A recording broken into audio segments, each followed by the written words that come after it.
Est-ce que tu peux nous raconter ton histoire avec la musique? À quel âge tu as commencé la musique? Comment tu as commencé la musique? Alors, j'ai découvert la musique à la fois très tôt et à la fois assez tard, parce que dès ma naissance, pratiquement, mes parents étaient très connectés à la musique. Ils écoutaient toujours beaucoup de musique, des musiques assez atypiques, venues d'autres pays, des choses qu'on n'a pas du tout l'habitude d'entendre à la radio. Mais la pratique de la musique m'est venue que très tard. C'est quand mon frère est venu nous rendre visite en République dominicaine. Il faut savoir que j'ai vécu pendant 10 ans en République dominicaine et c'était une expérience très différente de tout ce qu'on peut vivre quand on vit dans les pays civilisés européens. Parce qu'il n'y avait pas d'électricité la plupart du temps, pas d'internet, entre autres choses, et du coup il n'y avait pas du tout d'accès à la musique, autre que la musique faite en République dominicaine. Donc, mon frère est venu nous rendre visite quand j'avais 15 ans. J'y étais déjà depuis 6 ans. Et il m'a offert une guitare parce qu'il voyait que j'étais perdu sur mon île déserte sans aucune connexion avec le monde extérieur et que j'avais besoin d'un divertissement. Voilà. Alors que j'avais pas du tout besoin d'un divertissement. J'écrivais énormément, je m'étais construit une bulle de mon imagination. Mais en tout cas, la musique n'en faisait pas partie à ce moment-là. Donc, il m'a offert cette guitare, il m'a montré les 3 premiers accords. Et ensuite, j'ai poursuivi tout seul. Le chant est venu se greffer à ça immédiatement, jusqu'à ce que ça en soit indissociable. Et presque immédiatement, j'ai ressenti le besoin de faire des covers sur YouTube et faire des concerts dans des petits bars et des épiceries. Et puis, c'est comme ça que ça a commencé. Voilà. C'est pas un peu fort de dire que c'était une île déserte? C'est C'est un peu une exagération. Mais en fait, non, la République dominicaine est un grand pays, hein, ça fait un tiers de la France, donc il y a plein de grandes villes. Mais là où on habitait, c'était vraiment au milieu de la jungle. Il y avait vraiment un tout petit village et c'était vraiment très isolé. Et parfois, on passait des jours sans. Moi, j'étais enfant pendant la plupart de ce séjour, donc à part l'école minuscule avec 4 élèves, ça j'exagère pas, vraiment il y avait 4 élèves, où j'y allais en tongs avec pas de cartable, juste une banane, et, euh, et la maison qui était une très belle maison, mais qui était une grande cabane en fait, avec un toit en feuilles comment ça s'appelle? De palme, oui, oui, c'est ça. Euh, C'était vraiment la jungle, j'avais pas d'autres interactions sociales que ça, et encore moins d'interactions musicales du coup. Et ça fait quoi alors de vivre dans un tel endroit? Est-ce que ça t'a influencé? Pas seulement dans pas seulement en tant qu'artiste et musicien, mais est-ce que ça t'a aussi influencé comme personne? En fait, la République dominicaine, c'est presque la moitié de ma vie. J'y ai passé 10 ans, donc toute mon fin d'enfance jusqu'à fin d'adolescence. Et en fait, d'être aussi isolé et d'être aussi bouleversé parce que pendant ces 10 ans là-bas, j'ai changé d'école pendant 10 ans, tous les ans, parce que la situation scolaire était très difficile à suivre. Il y a des écoles qui ouvrent, qui ferment, c'est assez compliqué. Donc, d'être aussi isolé, ça m'a poussé à me développer moi-même, en fait. Je pense que quand on est dans des grandes écoles avec plein de gens, on peut se créer des groupes d'amis entiers et avoir plein de sources d'influence différentes pour se construire une personnalité quand on est à cet âge-là. Je pense que moi, j'ai été contraint à me forcer, à me... j'ai été contraint à me construire tout seul, pratiquement, et à puiser au fond de moi-même, au fond de mon imagination pour créer, pour exprimer ce que j'avais exprimé. Donc, je pense que sur certains aspects, ça m'a pas aidé à devenir sociable en tant qu'adulte, hein. J'ai tendance à être un ours de temps en temps, tu le sais mieux que personne. Mais en même temps, je pense que ça a vraiment aidé à développer mon côté créatif. Et alors, tu disais que tu n'avais pas accès à Internet, mais t'écoutais quoi comme musique? Et c'est quoi, par exemple, les premières covers que tu as fait s'il n'y avait pas de musique? Alors, presque en même temps que mon frère m'a offert cette guitare, j'ai fait un voyage en France. On revenait régulièrement en France, environ 15 jours tous les 2 ans pendant l'été. Et j'ai trouvé un album, le premier album de Paolo Nutini, que j'ai ramené en République dominicaine et qu'on a écouté non-stop pendant vraiment 2 ans. Mais jusqu'à ce qu'on revienne en France la fois suivante où j'ai acheté l'album suivant. Mais je crois que j'ai fait un cover de chacune de ces chansons, des chansons de cet album. Et ça a été le premier à m'influencer réellement. Après, il y avait quand même quelques chansons que j'avais découvertes il fallait vraiment qu'elles soient très très très très populaires. Mais en fait, même, je me rends compte maintenant pendant que j'en parle en temps réel, mais les chansons un peu folk, alors que j'avais pas du tout identifié mon style actuel à l'époque, mais les chansons folk un peu tristes et nostalgiques, ça me touchait déjà énormément et je me souviens que j'adorais plus que tout Let Her Go de Passenger qui a été un tube tellement énorme que c'est arrivé jusqu'en République dominicaine. Mais j'avais fait dans mes premiers covers, il y avait aussi Another Love de Tom Odell, qui est incroyable cette chanson. Voilà. Et je me souviens que dans les albums qu'on avait ramenés et qu'on écoutait dans la voiture en République dominicaine, il y avait un album de Norah Jones, un album de Cathy Melua et des albums de musique classique. Donc ça reste des choses très calmes. Et alors, c'est très drôle parce que je crois que je t'avais déjà raconté, mais moi, la première cover que j'avais postée, c'était une chanson de Paolo Nutini. C'est quand même dingue. Et tu disais que toi, ton style, c'est plutôt de la folk, que tu appelles même folk dépressive. Tu me le dis tout le temps. C'est quoi la folk dépressive exactement pour toi? Alors, techniquement, c'est mes parents qui ont baptisé ça la folk dépressive parce qu'ils trouvent toujours que je fais des chansons trop tristes. Mais je trouve que ce qui le définit bien, c'est la folk nostalgique et romantique. Voilà. Dans les chansons que j'écris, c'est toujours des chansons d'amour. J'arrive pas à écrire sur autre chose. Et ouais, je suis touché et imprégné de cette nostalgie. Je ne saurais expliquer d'où elle vient. Mais ouais, voilà.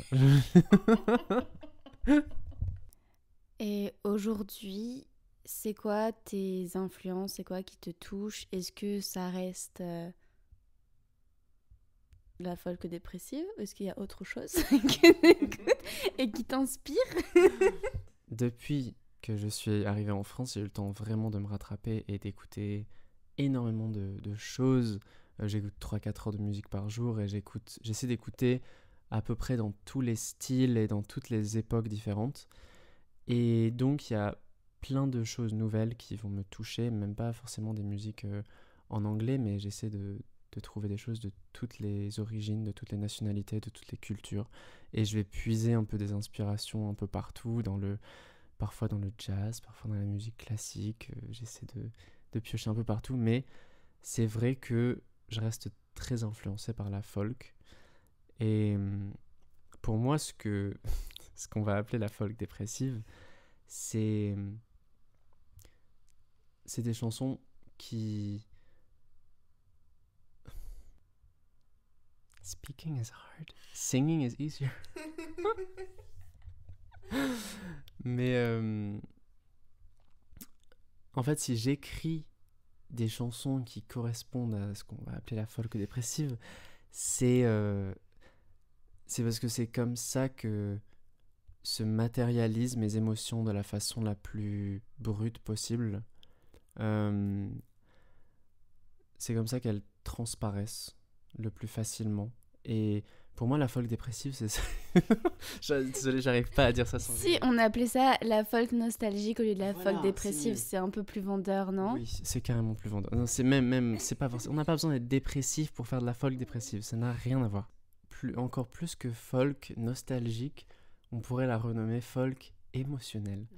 Parce que c'est juste axé sur l'émotion que ce soit dans les paroles ou dans la mélodie, moi, ce que j'essaie de faire et ce que j'essaie de trouver quand j'écoute des nouvelles chansons, c'est d'être touché par l'émotion, de ressentir l'émotion au plus profond de moi-même. Donc, c'est ce que j'essaie de faire transparaître dans mes chansons de la façon la plus brute possible, du coup à travers les paroles, la mélodie, mais que ce soit des chansons qui puissent être et exister en dehors de toute la... Mais c'est pas vrai en fait ce que je dis. I have no idea what I'm saying. This question is too hard for me. J'ai juste demandé c'était quoi tes influences. Hein. Ah, c'est vrai? J'avais totalement oublié. J'ai cru que tu m'avais demandé c'est quoi la folk dépressive. Non, c'est juste tes influences. Mes influences, c'est... Oh, tu vas devoir faire un tri terrible là-dedans. Mais il y a toujours Paolo Nutini. Mais j'ai découvert un artiste qui m'a vraiment sauvé en fait. Et qui s'appelle Tom Rosenthal. Si vous ne connaissez pas, je vous invite vraiment à aller découvrir ce qu'il fait. Mais en fait, c'était à une période où j'étais un peu perdu dans mes influences. Et justement, je ne savais pas du tout ce que je voulais faire, quel style de musique je voulais faire. J'écoutais beaucoup de rock à ce moment-là, mais ça m'allait pas du tout. Et parce que j'ai une voix Enfin, j'ai jamais bu, jamais fumé, j'ai une voix hyper pure. Donc, le rock, c'est un style qui m'allait pas du tout. Et il y a une période de ma vie où je pouvais plus chanter pendant plus d'1 an. Presque 1 an et demi, j'avais plus du tout de voix de tête. Et j'arrivais plus à chanter, tout simplement. Et j'ai découvert cet artiste qui est pas du tout dans la performance vocale comme moi je voulais l'être à ce moment-là.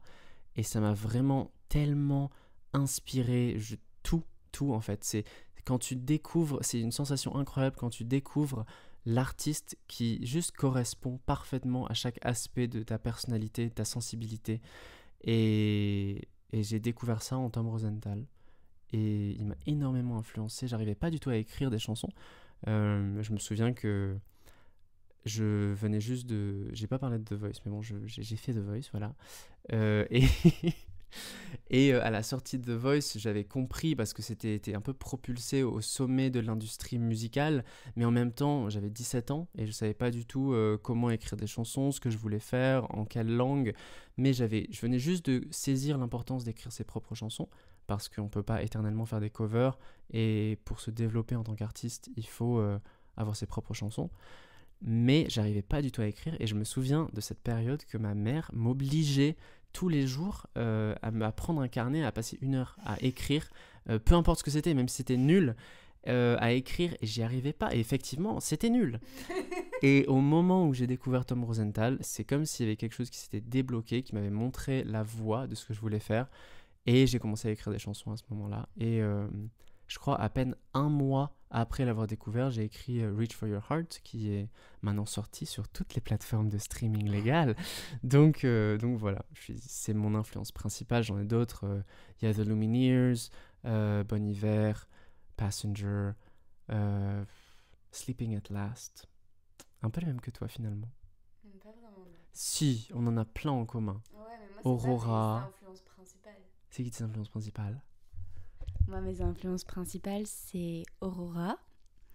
J'allais les dire Lorde, Agit, Lana Del Rey. Et après, ouais, surtout ces femmes-là. Et après, il y en a plein d'autres. Parce que moi, j'écoute vraiment de tout. Du coup, Reach for Your Heart, c'est la première chanson que t'as écrite. Avant celle-là, t'as pas écrit d'autres chansons qui ont fini à la poubelle. Parce que, en tout cas, moi, de mon expérience, j'en ai écrit plein avant d'en avoir vraiment une bonne. Enfin, c'était des essais et je savais que j'allais jamais les sortir, que j'avais pas envie de les sortir parce que c'était juste nul. Mais toi, c'était la première. C'était pas exactement la première, c'était la deuxième. Voilà. J'en avais écrit une avant, mais en fait, c'était un cover de Passenger. Voilà. J'avais accidentellement juste changé les paroles, mais ça ressemblait vraiment trop. C'était pas une chanson originale. Et ouais, c'est la toute première. Et en fait, je jette pas beaucoup de chansons et j'écris très peu. En fait, je suis loin d'être aussi productif que je le voudrais. Mais en même temps, pratiquement toutes les chansons que je finis, c'est des chansons dont je suis satisfait à la fin. Je pense parce que je manque un peu, beaucoup, de spontanéité. Et avant même de commencer le processus d'écriture où je me mets à la guitare et je commence à faire des notes, il y a tout un travail intérieur où j'ai beaucoup d'imagination. Et je pense que parfois ça me dessert un peu parce que je vois la chanson finie avant d'avoir commencé à l'écrire et je perçois l'énergie de la chanson. Et parfois, je vois tout ce cheminement, mais voilà. Euh, donc, quand je commence à écrire une chanson, c'est que je perçois son énergie et son résultat final et que j'ai envie de l'écrire et c'est en général c'est bien. En tout cas, j'en suis satisfait. Voilà. C'est fou parce que moi, c'est vraiment tout l'inverse de toi. C'est-à-dire que j'écris quasiment tous les jours. Non, peut-être pas, mais j'écris vraiment genre une fois par semaine. Et moi, en fait, je sais jamais à quoi ça va ressembler. Je sais jamais, en fait, de quoi je vais parler. Et je sais jamais si je vais la finir, d'ailleurs. Et qu'est-ce que ça sera le résultat. Et en fait, c'est ça que j'aime. Juste l'inconnu. Et juste me jeter dans cet inconnu. Et pas savoir, en fait, mais qu'est-ce que je raconte. Et des fois, même quand elle est finie, je sais toujours pas de quoi je parle, mais je sens, pareil, j'arrive à sentir en fait son énergie, mais pas forcément déchiffrer en fait les paroles. Tu vois ce que je veux dire ? Mais ça m'arrive aussi d'écrire des trucs et de pas savoir exactement ce que ça veut dire. C'est ça, on perçoit l'énergie, mais sans forcément qu'il y ait un sens précis et une corrélation précise entre des événements ou des choses de nos vies. Mais oui, parce que c'est souvent des paroles très, comment dire, métaphoriques.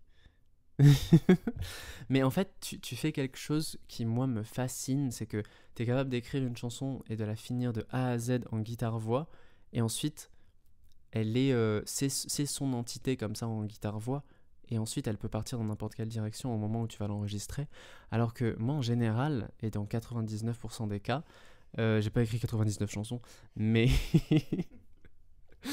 Moi, mais oui, je pense, même plus, hein. Mais avant même de commencer à l'écrire, je sais à quoi elle va ressembler et j'imagine déjà les instruments et parfois même j'imagine le mixage. C'est ridicule, mais chacun sa méthode. Mais c'est ça en fait. C'est comme si au moment où j'ai l'idée, je reçois toute la chanson dans un paquet cadeau dans ma tête. Et c'est pour ça que le processus d'écriture me paraît hyper long et hyper frustrant parce que je dois en fait reproduire quelque chose qui existe déjà dans ma tête et finalement c'est pas tant un processus créatif, c'est super bizarre. Je me rends compte en temps réel de ce que je dis, c'est super bizarre.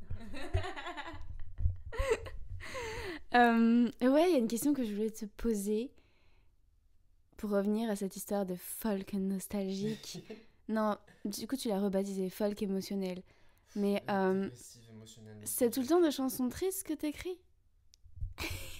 C'est principalement des chansons tristes. Mais pas... Est-ce que ça veut dire que t'es tout le temps triste ? Non, ça veut pas dire que je suis tout le temps triste.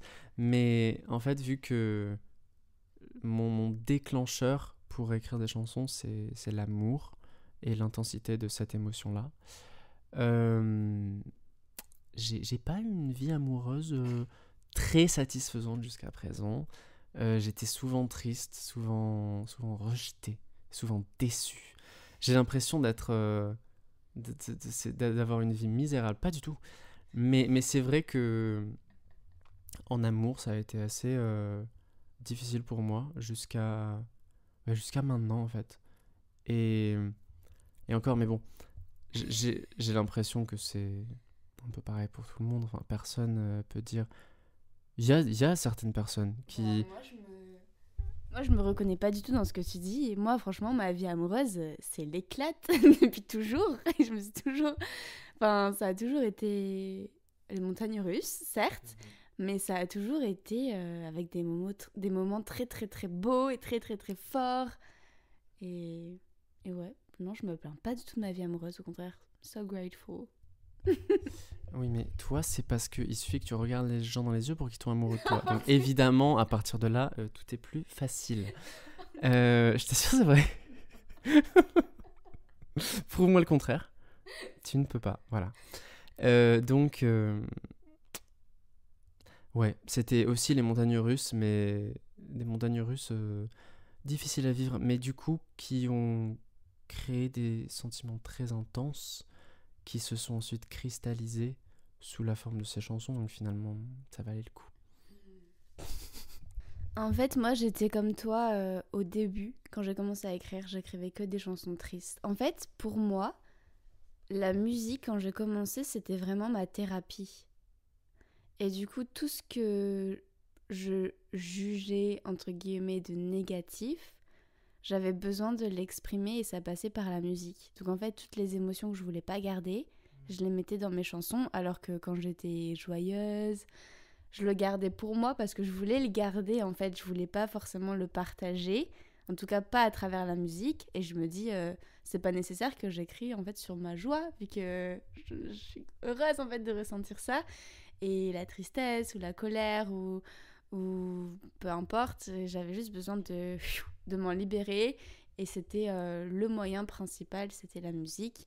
Sauf que depuis plusieurs années, depuis ma rencontre avec le yoga, en fait, maintenant, je pense que c'est vraiment ça le déclic qui fait que maintenant, en fait, j'ai envie d'écrire sur un panel plus grand d'émotions et de partager un peu plus les choses positives. Parce qu'en fait, positives, les choses positives. Parce qu'en fait, bah, c'est bien aussi de partager sa joie. Non. Je trouve ça bien et beau et ouais, voilà. Je suis totalement d'accord avec toi. Je trouve qu'au début, quand on n'a pas l'habitude, c'est vrai que écrire, c'est pas forcément un processus facile. Et quand on est heureux et que tout va bien, on n'a pas forcément envie de s'atteler devant un carnet pour... Mais en fait, j'ai pas l'impression d'écrire des chansons tristes. J'ai juste l'impression d'écrire des chansons sensibles. Et c'est vrai qu'elles paraissent tristes parce que je pense que dans la musique d'aujourd'hui et dans le monde d'aujourd'hui en général, on nous pousse à surtout ne pas montrer de tristesse et ne pas exprimer de tristesse et de ne pas montrer de sentiments négatifs. Et même, je pourrais m'étaler sur ce sujet pendant des heures au sujet de la perception qu'on a de nous-mêmes à travers les réseaux sociaux ou plein de choses. Mais on a tendance, je trouve, enfin je dis on, le monde, hein, on a tendance à se dissimuler à la tristesse. Et quand on le ressent, bah, on le cache, et alors qu'on ne devrait pas le cacher. C'est pas forcément... c'est pas parce qu'on se sent pas bien que c'est pas une émotion qui fait partie de nous et qui contribue à nous définir. Et je pense que ces chansons qui moi me paraissent pas tristes et qui paraissent tristes à la plupart des gens, c'est juste une expression de mes émotions les plus profondes qui sont pas toujours joyeuses, mais comme tu dis, qui ont besoin de sortir, qui ont besoin d'être exprimées. Et on m'a posé la question, peut-être tu allais me poser la question de toute façon, mais on m'a posé une question il y a quelques années et j'ai vraiment mis longtemps avant de trouver une réponse qui me convenait. C'était pourquoi tu chantes, pourquoi tu écris, pourquoi tu fais de la musique. Et pour moi, ma réponse, c'est parce que c'est la meilleure réponse que j'ai trouvée à la question qui je suis. Donc, c'est juste la totalité de mon être exprimé en musique. J'ai une question pour toi. J'ai une question. Ok, imagine que, comme ça, tu peux plus utiliser ta voix. Du coup, ça voudrait dire que tu serais plus toi. Comment alors est-ce que tu pourrais te redéfinir? Parce que là, si tu dis que chanter, en fait, c'est juste qui je suis. Mais si en fait, du jour au lendemain, on t'enlève la possibilité de chanter, qui es-tu? Non, le chant, c'est le meilleur moyen que j'ai trouvé d'exprimer qui je suis. C'est comme un autoportrait, mais après, tout le monde n'a pas besoin de peindre son autoportrait, peu importe le pinceau qu'on utilise. Et je pense que, quoi qu'il arrive, j'aurais besoin de créer quelque chose qui soit vraiment l'expression de qui je suis. Et je pense que je le ferai en écriture de nouvelles, de romans, d'histoires, parce que ça aussi, avant de découvrir la musique, ça depuis que j'ai 3 ans, je crois, je voulais devenir écrivain. Et ensuite, quand j'ai découvert la musique a pris le dessus. Mais même, ça reste quelque chose qui fait partie de moi, au plus profond de moi-même, et qui est un moyen de création que j'ai envie d'utiliser toute ma vie. Donc, et puis même si ça, à nouveau, m'était enlevé d'une façon ou d'une autre, j'aime à croire que je suis profondément créateur et émetteur, et que je trouverai un autre moyen à travers l'art d'exprimer qui je suis, et de l'exprimer et du coup de le définir pour moi-même, parce que les deux viennent en même temps. Je pense sincèrement qu'on est tous des créateurs et en tant que créateurs, on est tous des artistes. Même ceux qui se disent oh mais moi j'ai pas la fibre artistique ou qui connaissent rien ou qui sont pas du tout influencés par leur famille ou on est tous en fait des artistes et il suffit juste de trouver c'est quoi notre art, notre forme d'art et de l'exprimer pleinement parce que c'est comme ça en fait qu'on crée sa vie et pas qu'on vit sa vie, pas qu'on vit la vie qu'on pense qu'on nous impose, mais qu'on crée notre propre vie. On a écrit des chansons ensemble et est-ce que avant d'écrire des chansons avec moi, est-ce que tu avais déjà écrit des chansons avec d'autres personnes? Comment tu trouves ça comment en fait d'écrire avec quelqu'un d'autre? Parce que là du coup c'est plus juste, ça part pas juste de toi et de tes émotions, mais c'est vraiment apprendre à mixer 2 univers, 2 énergies. Comment tu trouves ce processus d'écriture avec l'autre ou avec les autres? Alors, j'avais jamais écrit avec quelqu'un d'autre, j'avais jamais composé avec quelqu'un d'autre. Et j'avais essayé, enfin on m'a plus ou moins forcé une fois ou deux. Et ça m'avait pas du tout plu et je m'étais un peu refermé comme une huître et j'avais pas du tout réussi à sortir quoi que ce soit parce que pour moi le processus d'écriture c'est tellement intime et c'est justement comme je te disais une expression tellement intime de moi-même que le faire devant des gens comme ça, mais ça va pas ou quoi j'aurais été moins mal à l'aise si j'avais été tout nu, vraiment. Avec toi, disons que si je devais choisir une personne avec qui écrire, ce serait toi parce que on se connaît depuis assez longtemps maintenant et on sait qu'on est très très proches en termes de sensibilité et en termes d'influence. Et enfin, je t'ai vu écrire des chansons et j'ai vu comment ton incroyable esprit fonctionne et comment tu trouves des mélodies et je sais pas, je pense forcément il y a certains artistes avec qui tu vas résonner plus que d'autres et qui vont aller et prendre les mêmes chemins que toi en termes de choix de mots et en termes de choix de mélodie et de musique. Et même avant qu'on se mette à écrire des chansons ensemble physiquement, on avait déjà essayé de faire de la musique ensemble à distance. Et à chaque fois, j'étais sur le cul, désolé de cette expression, mais j'étais sur le cul de voir à quel point tu devinais et tu trouvais exactement là où j'avais envie d'aller sans même le savoir. Donc, ouais, ça a été vraiment une expérience assez magique d'enregistrer ces chansons avec toi. Et j'ai hâte qu'on les sorte. Moi, j'ai adoré écrire avec toi et composer avec toi. Et je pense qu'on va en écrire encore plein d'autres. Et je comprends tout ce que tu as dit avant. C'est-à-dire, souvent on me demande t'aimerais chanter avec quel artiste, genre t'aimerais écrire avec quel artiste, t'aimerais composer avec quel artiste. Sauf qu'en fait, moi, c'est pas une question d'artiste. c'est une question d'humain, d'amour, et c'est une question d'humain avant tout. Et en fait, si je connais pas la personne, même si c'est quelqu'un qui me fascine et que je trouve incroyable, en fait, ça m'intéresse pas. Moi, j'ai besoin de créer un lien avec quelqu'un pour créer, parce que créer avec quelqu'un, c'est comme faire un bébé, en fait, avec cette personne. Et du coup, comme tu dis, c'est hyper intime.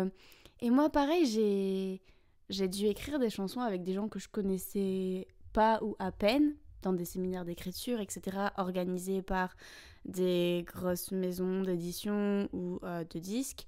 Et, euh, et c'était pour le business, quoi. C'était, on doit écrire des chansons qui vont se vendre. Et du coup, c'était pas humain. Et il y a des trucs qui étaient très cool, mais sans plus. Enfin, il n'y avait pas d'âme, en fait, parce qu'on se connaissait pas, tout simplement. Juste, on écrivait pour avoir un résultat. Et ça, je déteste. Pour moi, c'est pas la vraie création, de créer en attendant quelque chose. Pour moi, créer, c'est créer pour créer. En fait, je pense que c'est aussi difficile. Je pense pas que ce soit aussi difficile pour tout le monde, mais je pense qu'on a des attentes très élevées vis-à-vis de ce qu'on écrit parce que, c'est ce que je disais avant, et je suis sûr que tu es comme moi aussi, mais on a été forcé à se créer tout seul, musicalement parlant et artistiquement parlant en général. Et donc, avoir un intrus qui se glisse dans ce processus, c'est... J'arrive pas à le dire le mot processus. Je sais pas pourquoi. J'ai dû le dire 15 fois depuis le début de l'interview. Mais... T'as dit un truc trop bien juste avant. Et je voulais répondre à ça. Mais si... J'en sais rien. Non. Je sais pas, je parlais d'humain, je parlais d'amour, je Ah, parlais entre les deux? créer avec quelqu'un qu'on connaît, créer pour créer. Oui, c'est ça. Oui, et en fait, c'est exactement ce que tu dis, c'est mon objectif final. Je pense que j'y arrive pas encore pour le moment parce que c'est It's a journey. J'ai le droit de mettre une phrase en anglais au milieu de... Ok. Mais mon objectif final, ce serait d'arriver à écrire des chansons comme si personne n'allait les écouter. Voilà. Qui soient comme ça, il y a vraiment... Tu vois ce que je veux dire? Pas vraiment. Non, mais en fait, on écoute énormément de musique qui est très... qui est très formatée. Et forcément, en écoutant beaucoup de musique, on en tire énormément d'inspiration, mais on en tire aussi beaucoup de barrières, parce que les chansons sont faites comme ça, parce qu'il y a couplet, refrain, pont, et ainsi de suite, et elles sont toutes construites comme ça. Et il y a des choses qui marchent, et d'autres qui marchent pas, et on a tendance à faire des chansons selon une certaine structure qui existe, et pour obéir aux règles.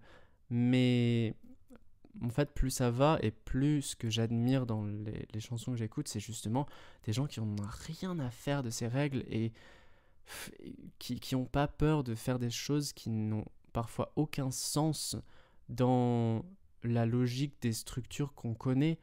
Mais c'est pas ça qui compte, parce que ce qui compte, c'est justement l'intensité de l'émotion qu'on va transmettre et pas la recette d'une chanson. Donc, ouais, mon objectif final, c'est d'arriver à écrire quelque chose comme si personne n'allait jamais l'écouter.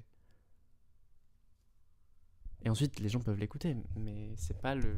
Je pense que tu peux juste commencer à le faire. Hein. Qu'est-ce que t'attends, en fait? Qu'est-ce qui t'empêche, en fait? Qu'est-ce qui t'éloigne de cet objectif?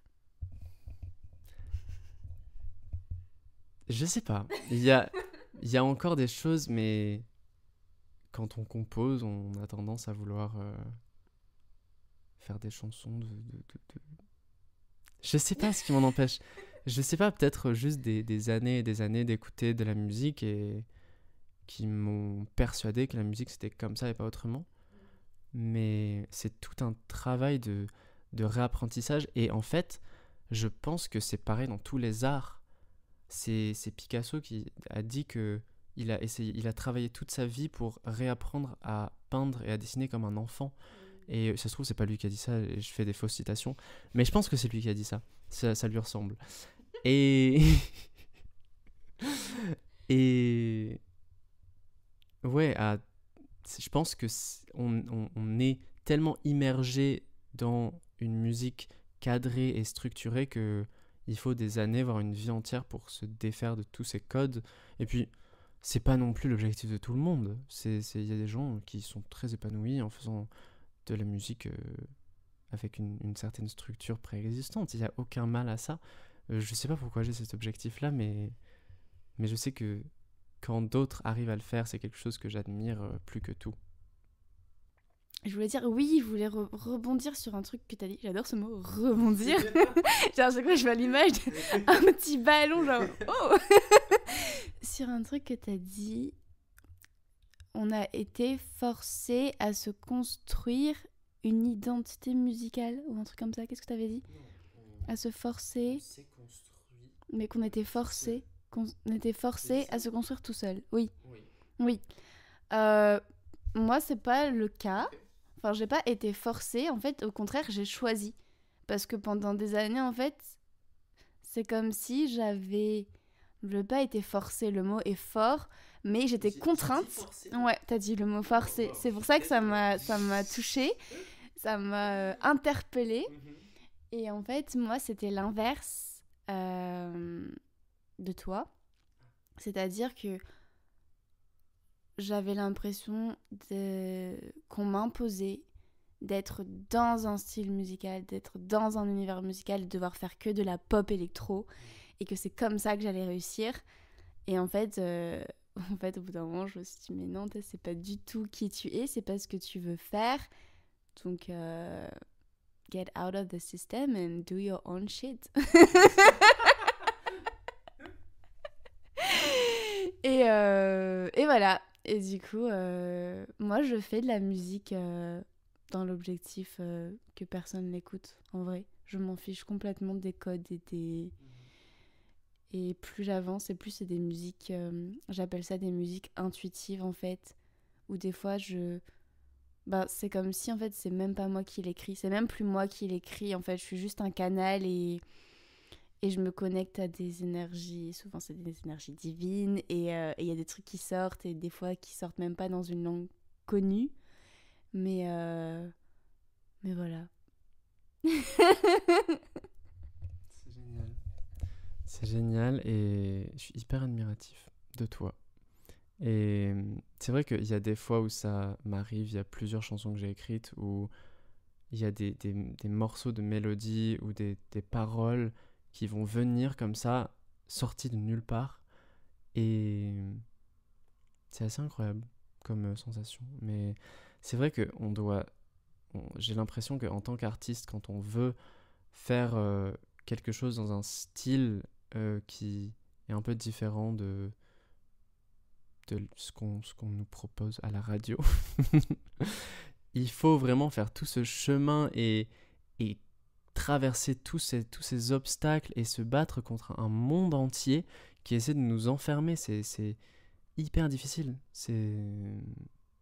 Parce que j'ai dû traverser les mêmes épreuves, et au moment quand je suis arrivé en France et quand je suis sorti de The Voice, tout le monde, tous les professionnels de la musique que j'ai rencontrés et qui m'ont donné des conseils et qui m'ont donné leur avis sur tout et n'importe quoi, m'ont tous essayé de faire chanter en français et m'ont persuadé à tort et à travers que je réussirais pas autrement.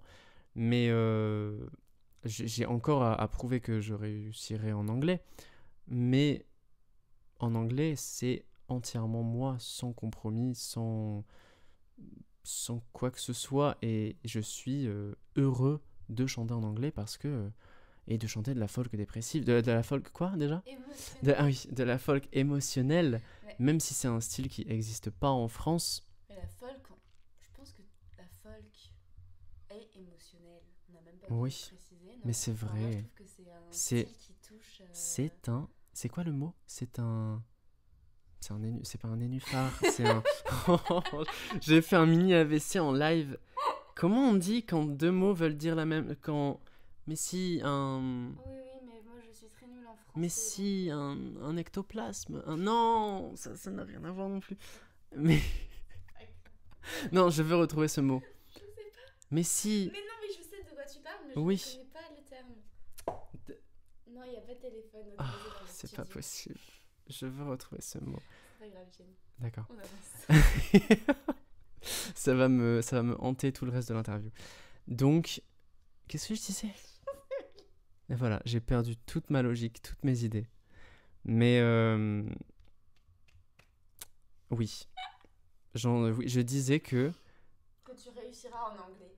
oui, non, enfin, j'espère et j'en suis convaincu. Comment ça t'espères ? Oui. Tu réussiras. Oui, je réussirai en anglais et en faisant de la folk. Voilà. Émotionnel dépressif. Mais c'est tout. C'est tout pour moi. Moi, j'étais en train de penser à un truc, en fait. Enfin, de réaliser quelque chose. Je pense que j'avais déjà réalisé ça, mais... ouais, souvent, on m'embêtait avec le fait que je chante en anglais. En mode, mais t'es française, pourquoi tu chantes pas en français ? Et en fait, moi, la raison pour laquelle je chante en anglais, c'était juste pour pouvoir toucher plus de gens. Parce que la majorité des gens sur Terre, en fait, ne parlent pas français. Tout simplement. Et je voulais juste... Ouais, je voulais que ça soit un partage, en fait. Mais maintenant, j'écris en français, j'écris en espagnol, j'écris... Alors que tu parles pas espagnol. Alors que je parle pas espagnol. Enfin, je chante en sanskrit aussi, parce que je chante beaucoup de mantras. Et maintenant, je fais des chants intuitifs avec du light language, donc une langue encore moins... connue et compréhensible par la majorité des gens, en tout cas les gens que je rencontre, mais je sais qu'il y a de plus en plus de gens qui sont connectés à cette langue, parce que c'est une langue de l'âme. Mais en fait, moi, maintenant, ma mission... Avant, je pense qu'au départ, j'écrivais des chansons, comme je disais, pour vraiment me guérir, pour m'exprimer, pour me libérer de certaines émotions. Mais aujourd'hui, c'est plus du tout ça. Aujourd'hui, en fait, je fais de la musique pour tout simplement partager la vie, en fait. Non, mais c'est vrai, c'est juste canaliser des énergies de vie et d'amour et juste les transmettre aux gens, et c'est tout, rien de plus. Donc c'est vraiment... Je chante pour les autres, enfin pas pour les autres, j'aime ça, mais c'est un partage, et c'est tout. Voilà. Du coup, enfin, j'ai pas besoin que les gens me comprennent, j'ai juste besoin que les gens entendent ce que je chante. Les gens te reçoivent. Voilà, qui reçoivent en fait les messages que moi-même je reçois et que je transmets. C'est tout. La façon dont tu l'as dit, j'aurais pas pu mieux le dire, en fait, c'est ça. C'est juste canaliser des énergies et des émotions et les mettre sous forme musicale et les transmettre. Voilà. C'est beau ce qu'on dit. Je fais un peu de promo pour Gianni B. Vous pouvez découvrir ses singles. T'en as sorti combien là ? 4 singles qu'il a sortis depuis le début de cette année 2022. Donc sur son Spotify et sur toutes les autres plateformes de streaming. Gianni B. B comme une abeille. Est-ce que tu peux nous raconter cette anecdote ? Pourquoi Gianni B ? Pourquoi Gianni B ? Parce que au moment, en fait, je sais pas si je devrais le dire, au moment de chercher mon nom d'artiste, mon nom de naissance c'est Gianni Berardi, et les deux, ça fait un peu une surdose d'italien quand même, surtout pour quelqu'un qui est français et qui chante en anglais. Et du coup, on s'est posé la question avec mes parents, on s'est dit qu'est-ce qu'on pourrait faire qui reste authentique, naturel et pas, comment on dit, pas inventé et pas sorti de nulle part.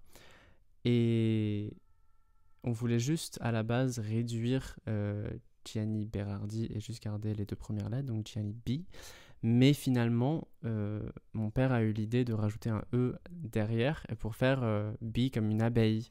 Parce que, flashback, quand j'étais tout petit, mais vraiment tout petit, je pense 3-4 ans, je sais plus qui m'avait offert une guitare jouée, hein, mais qui marchait bien. Je crois que c'était une vraie guitare format miniature, pour mon anniversaire. Et j'avais jamais pris de cours ou quoi que ce soit, j'avais juste cette guitare que je jouais mais en faisant rien, en juste grattant les cordes comme un enfant de 4 ans qui a jamais pris de cours de guitare. Et je disais, et je l'ai dit pendant des années, et ça a vraiment dû marquer mes parents parce qu'ils me l'ont ressorti plein de fois, que je voulais devenir guitariste pour les abeilles. Et je sais pas pourquoi je disais ça, parce que j'avais pas une passion particulière ni pour la guitare ni pour les abeilles, mais j'avais cette guitare et je voulais devenir guitariste pour les abeilles. Et du coup, ça m'a semblé être un clin d'œil particulièrement bien trouvé, parce qu'en plus de ça, les abeilles, c'est la vie, c'est la connexion à travers la pollinaison, c'est ça le mot ? La pollination ? Non, c'est le 3e mot que je trouve pas de cette interview, on va me prendre pour un illettré.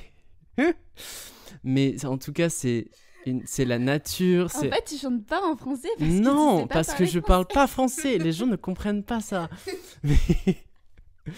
Mais en tout cas, c'est une référence à la nature et aux fleurs et voilà. C'est déjà bien. Et aux animaux aussi. Et donc voilà, Gianni B. Et Gianni, ça s'écrit G-I-A. Mais c'est marqué, non ? Sur le podcast. Oui. Oui, bon, voilà. Parce que les gens l'écrivent toujours mal. J'adore cette histoire, je trouve ça trop mignon. Et en vrai, ça te va trop bien, Gianni B. Bah écoute, moi je n'ai plus de questions. Si toi tu as des questions ou tu as autre chose à dire à nos chers auditeurs, eh bien tu peux. Sinon on se dit au revoir. Je tiens d'abord à te remercier de m'avoir invité. C'est ma première longue interview depuis très longtemps et c'est le premier podcast que je fais. Et c'est un honneur de le faire avec toi. Et à vous qui nous écoutez, merci beaucoup de m'avoir écouté. Et si vous voulez découvrir ma folk émotionnelle, je serais ravi de savoir ce que vous en pensez et de découvrir les prochaines chansons qui vont sortir tout seul ou avec Tess. Voilà. Ah, et dis-leur comment tu appelles ma musique. Ta musique, j'avais trouvé un nom parce que on se retrouve dans la musique à toujours devoir fixer sa musique en catégorie et c'est quand on fait quelque chose encore une fois de différent, c'est toujours difficile de trouver le mot juste.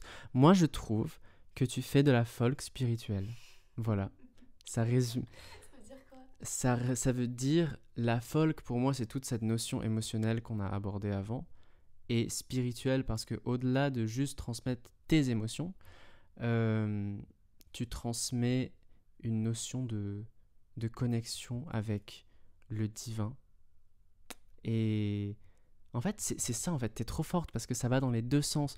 Non seulement tu reçois les chansons à travers a divine energy et tu les canalises et ensuite tu les transmets, mais cette énergie parle de ça et parle de ta connexion et de ton voyage et de ta spiritualité. C'est tellement vague comme terme, mais ça englobe tout à la fois parce que on est tous des esprits.